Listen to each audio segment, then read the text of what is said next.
Guys, may unbox tayo guys. Kasi bali ito guys. Matagal ko na itong binili. So plano kong bumili ng interior ulit for sa aking motor.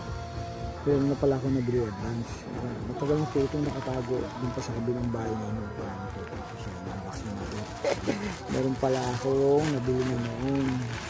So para meron mo kung pag bumabiyahe. Kasi ang ginagawa ko ngayon ng mga kapatid na Mosco, nagdadala na ako ng mga pyesa.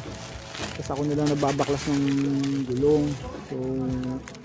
So bumalik ako sa interior para kaya kong ayusin para ka lang nagbabike. So ito, yan guys, tagal na yan, mga nakatago sa dito mga nasa box, dito pa siya na-unbox. So ngayon ko lang na-unbox, 2024 pa siya.